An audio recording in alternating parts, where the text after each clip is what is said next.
Believe it or not, Dubai appears to have supercars just lying around abandoned for anyone that wants them. Keep watching to find out exactly what's going on. Everyone knows that there's shed loads of cash in Dubai, but bizarrely, it's got to the state where it's not an uncommon sight to see supercars, like limited edition Ferrari Enzos, just lying around abandoned on the streets. The last Ferrari Enzo to sell at auction went for over $6 million. Let's hope the guy who left it hasn't just lost his keys. Lamborghini's worth $200,000, Porsche's worth $100,000, Bentley's worth $165,000, and even Honda NXX's worth $350,000 are also regularly seen just lying around airports and car parks, left to decay and clog up the freeways across the United Arab Emirates. This happens year after year. It says something about Dubai itself that while regular cities have to face problems like unemployment, crime, and overcrowding at airports, Dubai has to tackle the problem of a surplus of luxury cars.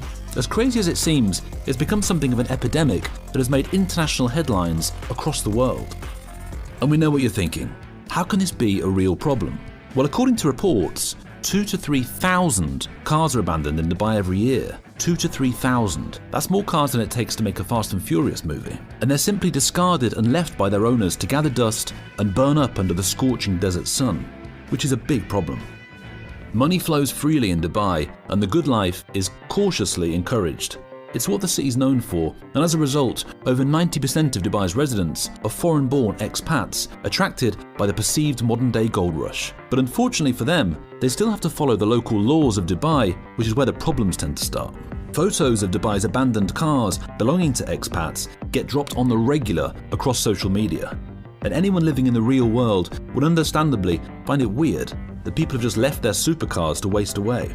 Pictures doing the rounds include this one of a $1 million Ferrari Enzo, one of only 399 in the world, that eventually found itself the centerpiece of the most expensive police auction in history, after it was found abandoned in a Dubai car park. Here's the thing though, even the hyper-wealthy citizens of Dubai aren't so rich that they can just sling costly cars when they're bored and just get another one. The real reason why these luxury cars end up abandoned is due to Dubai's struggle to keep up with the effects of the global financial crisis and booming oil prices.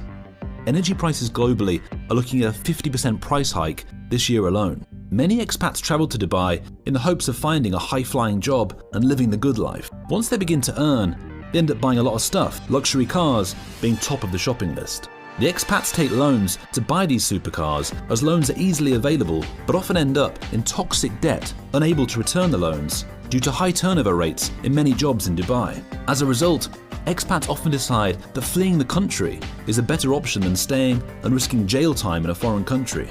They're forced to abandon their lives and their cars, sometimes with the key still in the ignition. They flee for the safe harbour of their home nation. There are other options available, we're sure, but fleeing seems to be a pretty popular one. This is not the case with just the expats. Even locals too, sucked in by Dubai's richer than rich attitude, end up leaving their cars behind and setting out on the run. If you're anything like us, you're probably thinking about hopping on a plane for Dubai with a locksmith in tow about now. So what happens to the cars next? The vehicles are impounded by Dubai municipality right after they are identified as abandoned.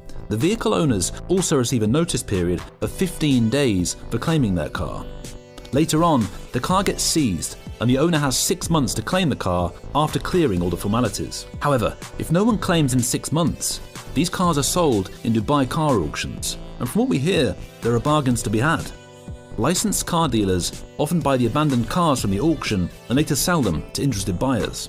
In the last 5 to 6 years alone, abandoned luxury cars have included Ferraris and pricey BMWs, as their owners flee bankruptcy brought on by the financial crisis. In some cases, due to loan defaults, the cars strictly speaking belong to the bank and can't be sold, so unbelievably, they usually end up as cruisers for the police. Here's our hit list of the sickest police cruisers to try and spot next time you're in Dubai. Described by some as the jewel in the crown of the Dubai police stable, their Bugatti Veyron supercar was designed in Germany but made in France. It has an eye-watering top speed of 407 km per hour. Try outrunning that, making it by far the fastest vehicle in the fleet. It was even named Car of the Decade by BBC driving programme Top Gear. This beaut of a supercar is also one of the most valuable on the force, valued at around $2 million. Everyone loves a G-Wagon, and the Dubai Police Force's Mercedes-Benz G63 has become a familiar sight on the streets of Dubai. The 4-litre V8 meme machine looks ready for action both on and off the road, and despite its $200,000 price tag, is one of the most desirable sports utility vehicles on the market. If we were cops, we'd be cruising in this bad boy. Another design classic, this Aston Martin 177 limited edition model is at the higher end of the Dubai Police Force budget. Just a reminder, these are police cars. This British-made car and favourite of 007 is certain to become a modern-day classic, as just 77 have been produced. Aston Martin created a special factory staffed by 27 of the firm's finest engineers to produce the exclusive 177. The 7.3-litre V12 supercar will set you back a cool $1.8 million. Imagine being in a police chase in one. Named after a Spanish fighting bull, the Lamborghini Aventador was initially limited to just 4,000 vehicles and has 730 to 770 horsepower. No wonder the Dubai police were quick to snap one up. Each of the 8 carbon fibre moulds used to create the sleek bodywork was limited to just 500 units each. Coupe models sell for north of $400,000. I feel we need to keep stipulating that these are cop cars, not the lineup at Daytona. So great, you're thinking. Here I was hoping to get a free Maserati, and the cops have already beaten me to it. I'm waiting at the bus stop, and these guys are cruising past me looking super fly in a fleet of my favourite cars. Fear not. Online, there are still auctions available, and if you search hard enough, there are sure to be good deals available. Like we said, they've got thousands of these cars they're trying to offload, and the cops can't take them all. They just take the cream of the crop to be safe in the knowledge that no one's going to outrun them in a Prius. One word to the wise though, some of the cars have been ridden till the wheels fell off, as they say. As you might expect, if you were planning on dumping your car and making a dash for the border, you wouldn't exactly be servicing it regularly and oiling the leather seats. Damage can range from just a bent or twisted fender and some scratched paintwork, all the way up to flood damage, if you decide to park it in a nearby lake, and cars being completely totaled. We're no car dealer, but we would recommend doing some serious independent research before taking the plunge and buying one of these abandoned cars covered in sand and dust. Especially if you're not too handy under the bonnet yourself. Hey, we never said this was going to be easy, but if at the end of the day you're driving around in the reduced priced supercar of your dreams, the hard work might just be worth it.